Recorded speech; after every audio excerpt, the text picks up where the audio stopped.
इससे बड़ा मतलब इसको स्कैम तो क्या ही कहेंगे, खुलेआम में तो इसको स्कैम तो नहीं कह सकते। मैं आपको एक बहुत बड़ा स्कैम दिखाता हूँ। ये जो बदरपुर बॉर्डर है इसकी बात कर रहा हूँ मैं। अभी आप देखना यहाँ पे क्या है।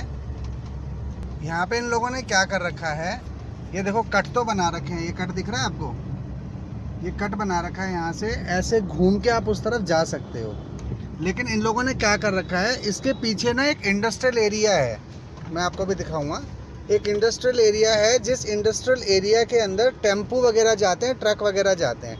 अगर किसी को वहाँ पे रीच करना हो तो इन लोगों ने ज़बरदस्ती का एक टोल टैक्स बना रखा है यहाँ पे। ये देखो, अब देखो मेरे को वहीं पे ही जाना है इस वक्त, और वहाँ पे जाने के लिए मैं किस तरह से घूमता फिरता जाऊँगा देखना अभी आप। एक तो फ्यूल फालतू फंड का सबका लगवाना, और जानबूझ के रोड ऐसा बनाया हुआ है उस रोड के मतलब वहाँ तक पहुँचने के लिए देखना भी कितनी एक तो ये टोल निकल गए यहाँ से, ये टोल आ गया, ज़बरदस्ती का बंदा यहाँ से टोल देगा। अच्छा, टोल देने के बाद अब जब आगे से आप घूमोगे तब जाके उस रोड पे पहुँचोगे जहाँ से आपको जाना है, उस इंडस्ट्रियल एरिया में। और वो एरिया पड़ता है दिल्ली में। ये फरीदाबाद आ गया, देखो आपको ज़बरदस्ती फरीदाबाद में घुसाया जाएगा। ज़बरदस्ती आप उधर से आते वक्त भी टोल दोगे और अब वापस जाते वक्त भी दोगे। तो इससे बड़ा मतलब इसको स्कैम तो क्या ही कहेंगे, खुलेआम में तो इसको स्कैम तो नहीं कह सकते। बट एक चीज़ कह रहा हूँ कि किस हद तक ये लोग मतलब घटिया हरकत करने पे और इस तरीके की हरकतें करने के मतलब भूखे मर रहे हैं। पता नहीं, भगवान जाने, मुझे तो समझ नहीं आ रहा। पूरे देश का पैसा खा के भी अगर इनके पास में अभी इनकी भूख नहीं मिट रही यार। मतलब चलो ये तो मेरी तो एक पर्सनल कार है, लेकिन फिर भी यार मैं यहाँ तक आने के लिए तेल तो फूक रहा हूँ ना फालतू फंड का। देखो जाम, देखो इसी चक्कर में कैसे लगता है। देखो अब ये सारी गाड़ियां जिनको दिल्ली जाना था वो यहाँ से घूम के जाएंगी। जबरदस्ती इन्होंने 4 लाइन बना रखी है यहाँ पे। एक लाइन में अगर आप गलती से घुस गए तो आपको फिर देना पड़ेगा इस वाले फ्लाईओवर का टोल। ये भी सुन लो, अगर आप एक लाइन में गलती से घुस गए तो आपको इस फ्लाईओवर का टोल टैक्स देना पड़ेगा, और फिर आप जाके उतरोगे सीधा फरीदाबाद। वहाँ से फिर आप आगे से यू टर्न लेके वापस आओगे। ज़बरदस्ती का तेल तो वहाँ फूको। गलती से कोई अगर ऐसा आदमी चढ़ गया जिसके पास में उस टाइम पे व्हीकल है कमर्शियल, तो वो डबल टोल टैक्स देगा। एमसीडी का अलग, इसका अलग। और जब उसे जाना दिल्ली है तो वो क्यों तुम्हारे लिए इतना घूम के आएगा, जबकि इस टोल टैक्स से लगभग आधा किलोमीटर पहले है वो कट, जिस कट से घूमना है। लेकिन इन लोगों ने क्या कर रखा है, वहाँ से आप वापस नहीं आ सकते। और ये जो कुत्ते होते हैं ना, कुत्ते जो इनके रखे हुए, जो भूतनी के रास्ते में रोकते हैं सबको, जिनकी तो क्या बताऊँ मैं, बहन चो ईमान तो क्या ही बोलूँ, साले इंसान कहलाने लायक भी नहीं है, वो खड़े कर देंगे वहाँ पे। तो अगर कोई वहाँ से वापस आने की कोशिश भी करे तो जी इसका चालान है। सीरियसली मतलब सोच के देखो एक बार। ये देखो जाम, देखो अब मेरा ऑफिस है 9:30 बजे का, अब मैं यहाँ पे जाम में ही 9:30 बजे तक खड़ा रहूँगा यार। मतलब ये ऐसा, और मतलब एक इसकी बात नहीं है, इससे पहले मेरे साथ एक बार पहले भी हुआ है ऐसे। ये बात है इसकी, नोएडा पे कौन सा है वो, एक कोई मॉल पड़ता है, पैसिफिक मॉल है कौशाम्बी के आसपास। भाई साहब वहाँ पे भी यही कहानी थी। मैं एक कैब वाले को अपने साथ ले गया, उसको पता ही नहीं बेचारे का बॉर्डर पास हो गया। मैंने बस उसको इतना बोला, मुझे यहाँ से लेके मुश्किल से मतलब 10 कदम आगे उतार दे, और उससे वहाँ पे टोल टैक्स ले लिया दिल्ली के अंदर।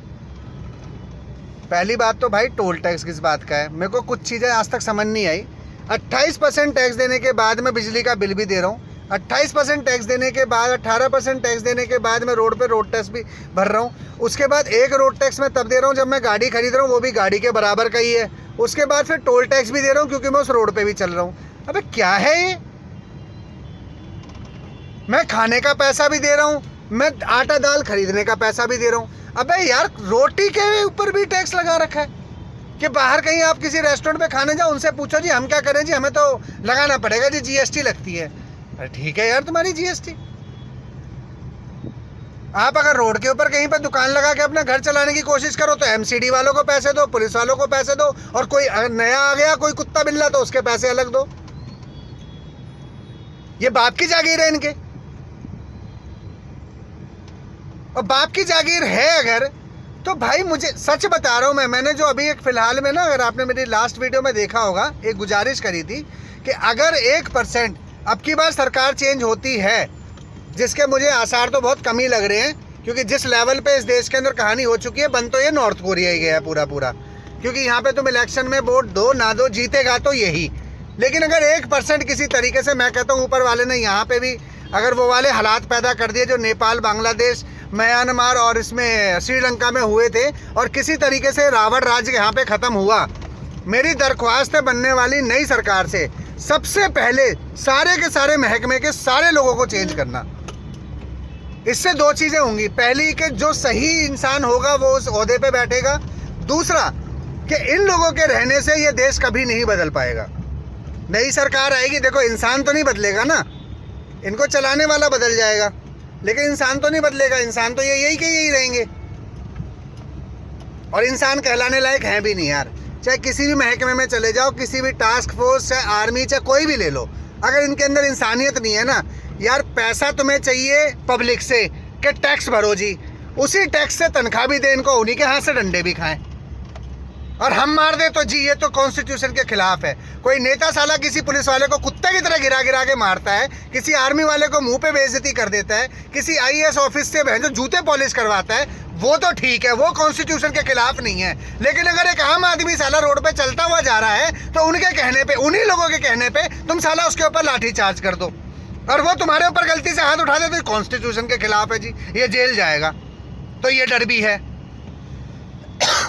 कायदा क्या कहता है? कायदा कहता है अगर रोड पे चलते हुए इंसान के ऊपर इस तरीके का हाथ उठाया जाए ना, तो वो भी उसकी माँ बहन कर दे वहीं।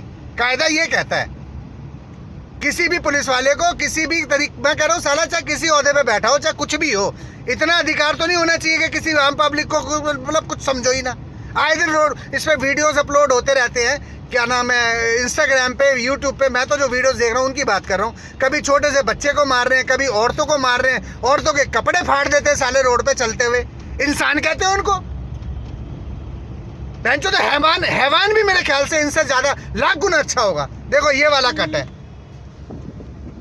अगर आप इसके ऊपर चढ़ गए तो आपका टोल टैक्स लगेगा। अगर आप यहाँ से जाओगे तो यहाँ से जाने के ऊपर आपके पास यूटर्न नहीं है, और वो कुत्ते कमीन के बच्चे वहां खड़े हुए हैं।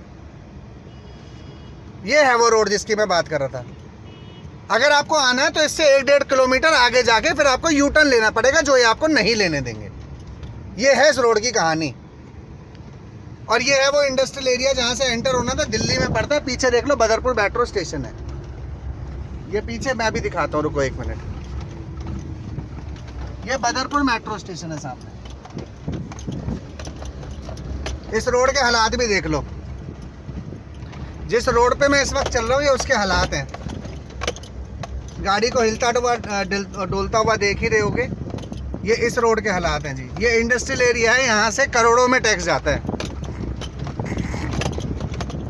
ये दिल्ली है। शर्म नहीं आती इन लोगों को? बहन जो पोस्टर लगाते हुए हर जगह चलते फिरते ऐसे, बहन तो जैसे बिल्कुल भगवान ही बन के उतर रहे हो बहन चोद ऊपर से। शर्म भी नहीं आती सच में। पोस्टर लगा के थूक रही है दुनिया तुम्हारी बहन जो शक्लों पे, बसों के पीछे होल्डिंग्स, ये वो ढिंका फलाना, थूक रही है दुनिया बहन जो तुम्हारे मुंह पे।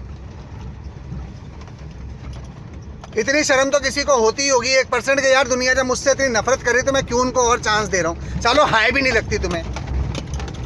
तुम्हारे मरे बच्चे बहन जो किसी फ्लाईओवर के नीचे दब के, चलो तुम मरो कभी रोडों पे किसी के एक्सीडेंट से, तुम मरो बहन चो गलत इलाज की वजह से, तब तुम्हें पता लगे। चलो मैं तो कहता हूँ तुम्हारी पूरे खानदान खत्म हो जाए बहन के लोड़ो, हराम करो।